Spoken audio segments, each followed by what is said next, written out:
Ladies and gentlemen, welcome to today's session, a continued session on Emmanuel Smith's book, Adam Smith's book, sorry.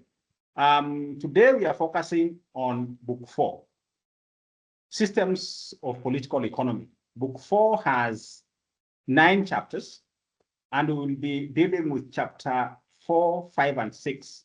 Chapter 4 focuses on drawbacks. Chapter 5 focuses on bounties, and chapter 6 speaks about treaties of commerce. Our today's session will be arranged in 3 phases.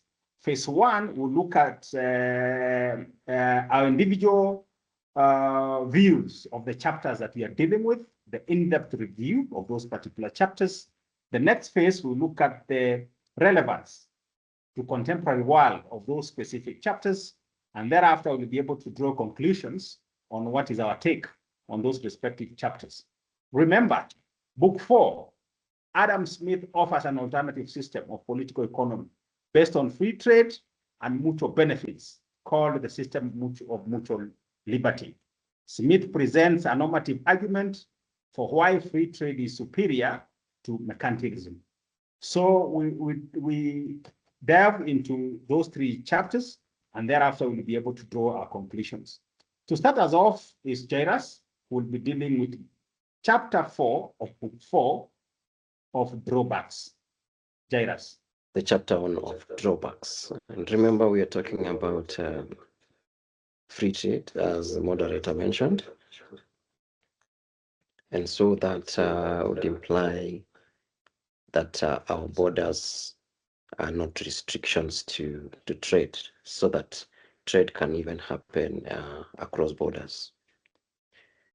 So in the chapter of drawbacks, Smith first observes that merchants and manufacturers are not contented with the monopoly of the home market. He continues to say that they would wish to also have access to the foreign markets. So the first observation he makes here is that there's that desire actually to have that monopoly of the foreign markets the same way they do in the domestic or home markets. But there's a problem because their country does not have, the home country does not have jurisdiction on the other side in the foreign countries, and therefore there must be a way to encourage trade beyond or across boundaries, across borders. And according to his observation, then drawbacks was one reasonable way of encouraging exports and re-exports as well. So then, how does what does drawbacks here mean, and how does it work?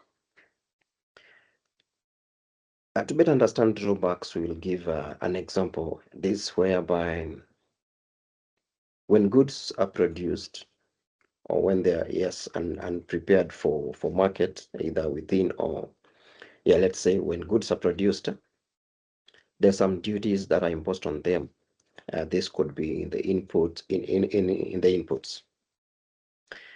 So when these goods are sold, when they are exported, drawbacks is that amount or the duties that are refunded back to the merchants or the manufacturers to encourage them to export their goods. So these are incentives for exportation. So he gives an example of England. This was so England, and he tells us that Parliament passed a law that provided for an old subsidy that allowed for drawback of half of the duty upon exportation. That is, duties were imposed on goods during that manufacturing of processing. So with this old subsidy, when those goods were exported, half of the duties that were imposed on those goods were refunded back to the merchants or the manufacturers. But it's important to observe that what was happening with this law was that it was different. It was applying differently for English people, for the people of England, and for foreigners, which in this book they use the term for aliens. So if those goods, there was a timeline. If those goods are exported within 3 years, then drawbacks applied. And then, actually, no. If those goods were exported within 9 months, for foreigners, drawbacks would apply, and for the locals or the English people, it will be 12 months. So it was being treated differently depending on whether you are a local or a foreigner. Another thing was that it applied for specific goods. Goods such as wines were not included in this, and the reason is that England had the monopoly of the markets, especially in those foreign countries that are in our context. So because of that monopoly or in the trade of wines, drawbacks did not apply. And then the third thing is that there was a limit of the period of when drawbacks could be claimed, and that was 3 years. I know that period of 3 years would be important to in today's conversation, which we'll have in the next section of this conversation. So we have goods that are also imported in the country, and not all of those goods are consumed in the country. So we could have a situation where either the importation we have excess importation, or just there are goods that are just imported for the purpose of exporting. So to encourage or to ensure, okay, at importation we have duties that are levied on these goods at importation during that time.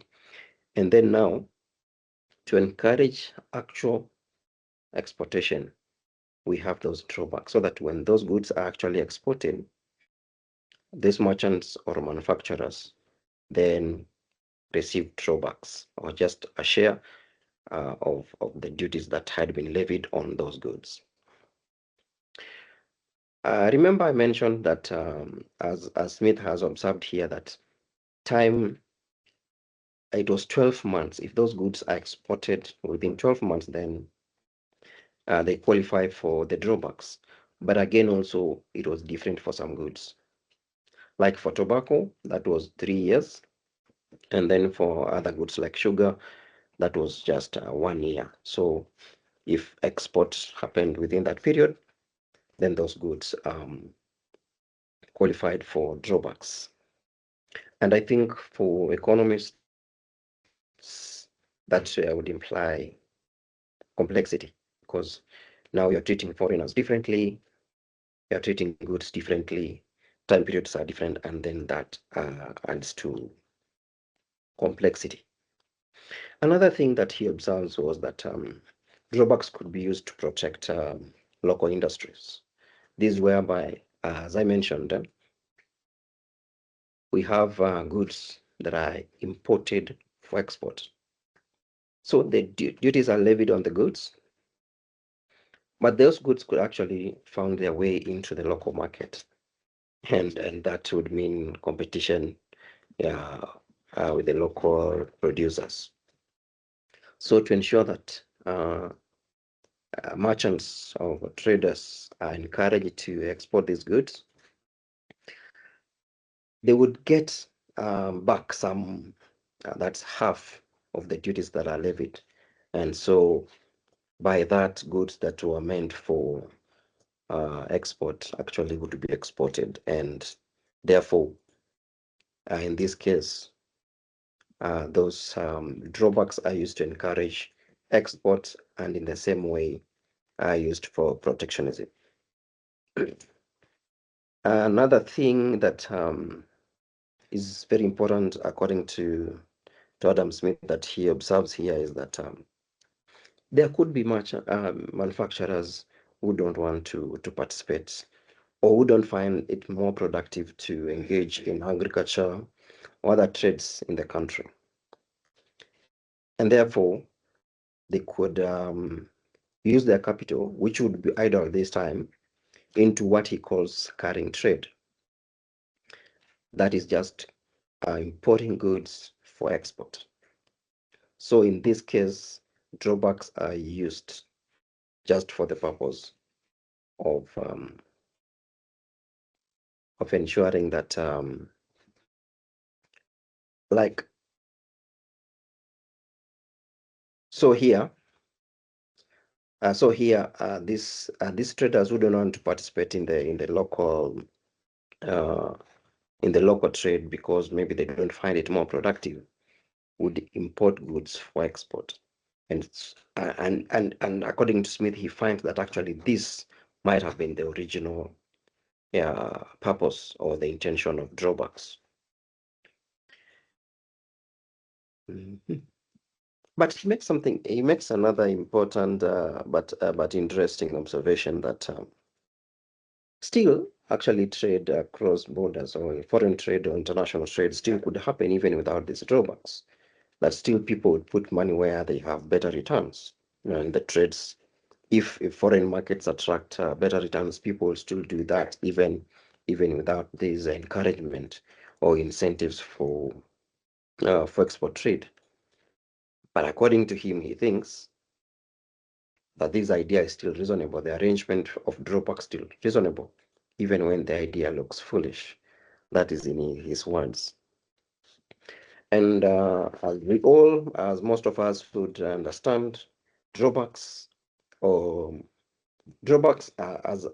he has observed, are not all of them given back, like not full. Okay, of course, in some cases it should be full, but half is retained.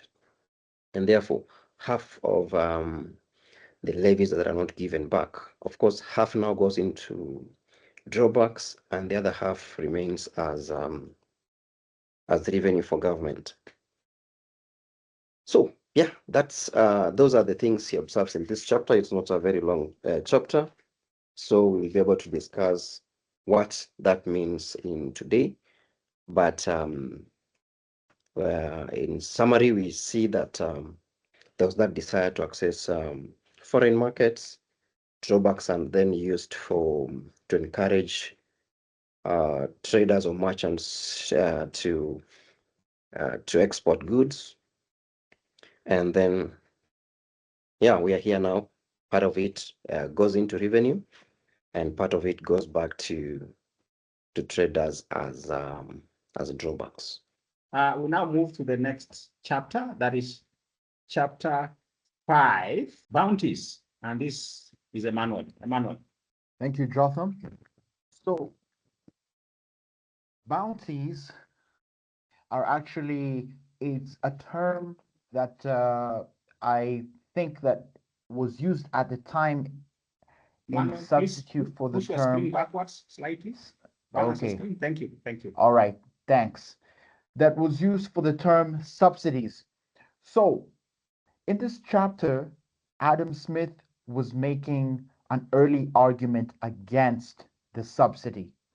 And first he explains to us what is happening in the United Kingdom with regards to subsidies, specifically subsidies for export, because he's talking about international trade. And so these export subsidies, or export bounties as he called them, were being demanded by British manufacturers and British merchants. So they were asking that the government pay them in order to help them export. And they had this mercantilist logic. Which means that they were supporting their demand for export subsidies by saying that the United Kingdom needs to win in the battle of international trade against foreign countries, and that the battle lines are measured by what's called the balance of trade. So if the balance of trade is positive in favor of the United Kingdom, which is to say that the United Kingdom is exporting more than it's importing, then the United Kingdom is winning that battle of trade. And that conversely, if it's importing more than it's exporting, it is losing. And so the merchants, those who are exporting goods to foreign markets, will then ask that since we want to win and we're interested in improving our balance of trade, then the government should help us by subsidizing our exports. So Adam Smith counters and said that this should not happen. He says that, first of all, if a company is exporting and it is already able to export and earn a profit, then it doesn't need any more support. It doesn't need a crutch. And if a firm is failing to export and is incurring losses on export, then it says that the market for its exports is not there. And so it should be allowed to die a natural death. So, as an example, he makes the observation that some exporters of grain have been saying that the prices are falling. So we need support because these falling prices are making it more and more difficult for us to export and win this battle of trade. Adam Smith said, actually, what you are doing by subsidizing is that you are making grain more expensive for consumers in order to support the producers. So you're actually supporting the producers and the suppliers of grain at the expense of the consumers. So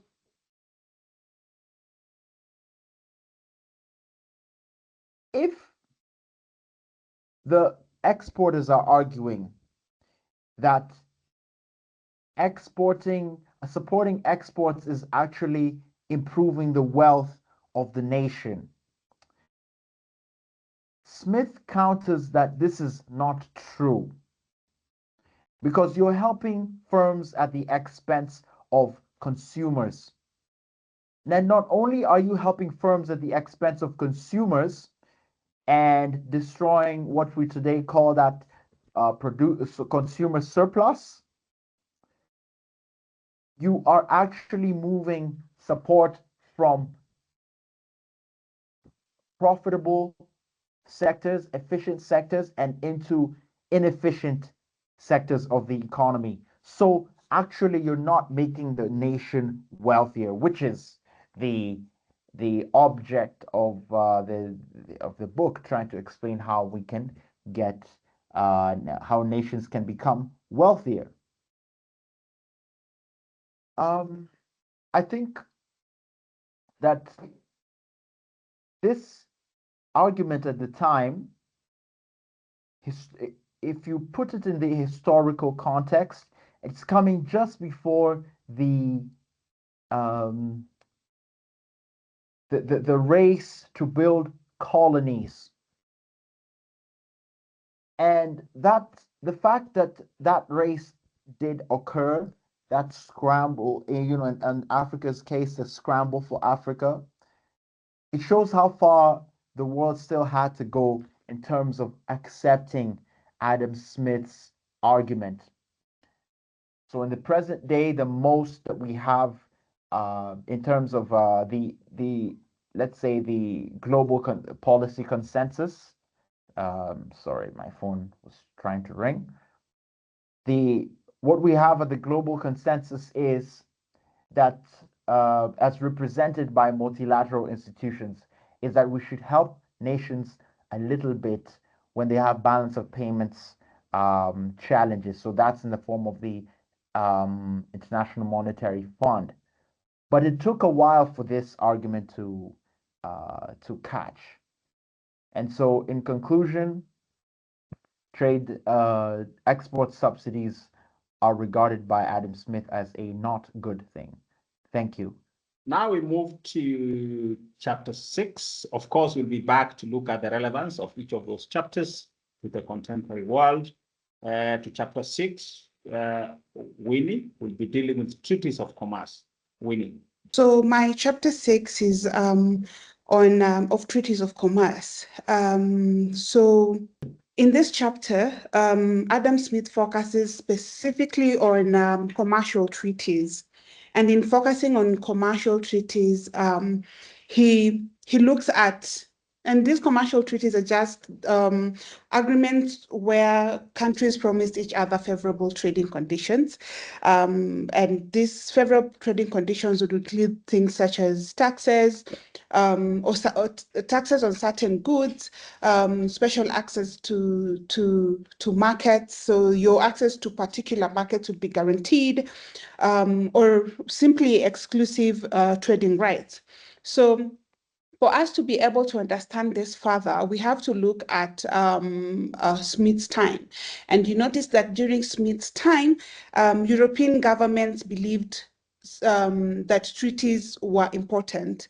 And they were important because they were considered tools that would increase national wealth, help in building alliances, and also weaken rivals. So if for instance, country A is having a treaty with country B and they're not comfortable with country C, so A and B would actually come together and continue their rivalry against country C. But he challenges a few things in this chapter. So at the center of Smith's argument, if you read The Wealth of the Nations, he argues that trade should happen very naturally according to economic advantages and consumer demand. And it should not be something that is happening based off political favoritism, so or diplomatic arrangements. So if Kenya, for instance, wants to trade with Tanzania, we're not going to trade with Tanzania because they are our political favorites. Not to insinuate that they are, but that's just an example. So what he believes is that when governments negotiate trade privileges, if they negotiate trade privileges for specific countries or specific industries, that in a way distorts the natural flow of commerce. So instead of people buying, for instance, the cheapest or the best quality goods available, they are pushed towards goods from those who are favored by political arrangements, yeah? And these political arrangements are just the treaties. So he criticizes just how dominant the economic thinking of what he calls, and I mean, I might not get this pronunciation right, what he calls mercantilism. So mercantilism is where governments believed that national wealth really depended in how much gold was accumulated and how well they maintained their trade surpluses. And so because of this belief, you notice that governments tightly controlled governments that were tightly controlled through tariffs, monopolies, colonial restrictions, and commercial treaties. So that is what was happening at that time because of mercantilism. And so he argues that that system in itself, the system of mercantilism, mistakes political control for economic prosperity. And in his view, that is not the case. In his view is that the real wealth does not come from controlling trade. And it does not come from but rather it comes from increasing production, competition, and all this put together. When you increase production and you increase competition, in his thinking, this then allows the overall well-being of the society. So that is how he's looking at this. So if you read through the chapter 6, you notice that his focus is majorly on the Methuen Treaty of the 1703. And this treaty was between Britain and Portugal. And he uses this treaty just to give us an example and explain how commercial treaties often appear to be more politically beneficial than it's more politically beneficial and for lack of a better word, it's economically irrational, right? So what was this treaty all about? So the treaty is between Portugal and Britain. And so the Portuguese, so Portugal agreed that it will import the British woolen cloth. And then Britain agreed to impose a lower tax on Portuguese wine than the French wine, okay? So it didn't matter whether the French wine or the French wine would be cheaper. Of course, now because of that political treaty, or what they were calling the Methuen Treaty, people were going now to move towards preferring the Portuguese wine, which was going to be more easily available. And for people who didn't understand what was really going on, the supporters of the treaty, they actually celebrated it as a diplomatic and economic success, because through the treaty, Britain was in a position to strengthen its alliance with Portugal. And it was strengthening its alliance with Portugal at a time when they were heavily in rivalry with France. And so because of that treaty, Portugal now was guaranteed. The Portuguese were now guaranteed easy access to Britain, and Britain manufacturers thought that was a win. If you look again into what Smith is speaking about in chapter 6, he argues that the treaty interfered with what consumers would naturally choose in a free market. So Britain may have been able to buy cheaper or better wine from France, but because of politically hostile towards France, and the treaty with Portugal redirected the British consumption towards Portuguese wine. Of course, people now preferred the Portuguese wine. He criticizes this again, and for me, it's not. He uses wine as an example, and I don't think he has reservations about which wine somebody would prefer. For me, it's just wine is being used as a symbolic to a bigger issue, and the bigger issue is governments using politics to control trade and trade patterns, for that matter. Okay, and when governments are using politics to control trade patterns, what they are doing knowingly or unknowingly is that they are not allowing markets to function freely. And so for me, that was one of the things I was picking. And if you look at governments controlling trade patterns as a hindrance to free market flow, then you connect this to one of Smith's very important observations he makes in this chapter. And he notes that governments often pursue trade agreements for political and military reasons, of course. So I gave an example of country A, country B, and country C. And depending on what the rivalry is about, it could be a political rivalry, it could be a military rivalry. So in the end, governments are pursuing trade arguments and for political or military reasons, instead of the end game, which should be trade leading to economic efficiency. So he notes that when nations form alliances, and these alliances probably isolate enemies or increase through trade policy, it does not deny the fact that governments have political interests when considering these treaties, right? But he notes that that is one of the drivers of these treaties, political interest. But he argues that when governments are considering this political interest, the person or the people who get hurt or who bear the burden or who bear the economic costs are actually the ordinary consumers. Okay, so another thing that Smith speaks about is the unequal influence that he noticed then between merchants and manufacturers in shaping government policy. So if you read The Wealth of the Nations, you will notice that in several chapters, and I hope you have an opportunity to just listen in, you'll notice that in several chapters, Smith makes arguments on how business interests lobby governments for special protections. And that is what today we are calling protectionism. And those privileges that people will get.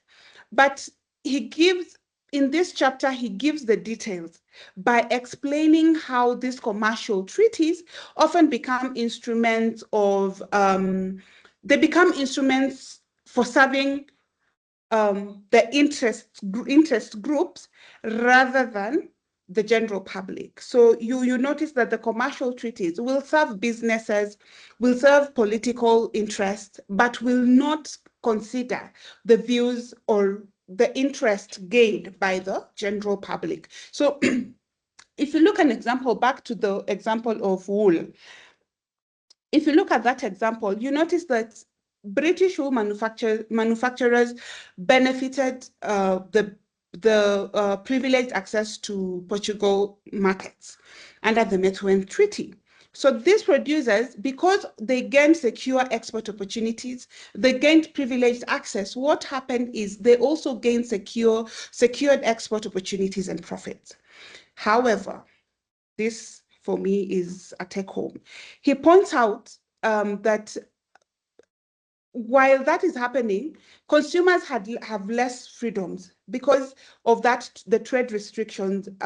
And because of that, the less freedom that consumers have, competition is reduced.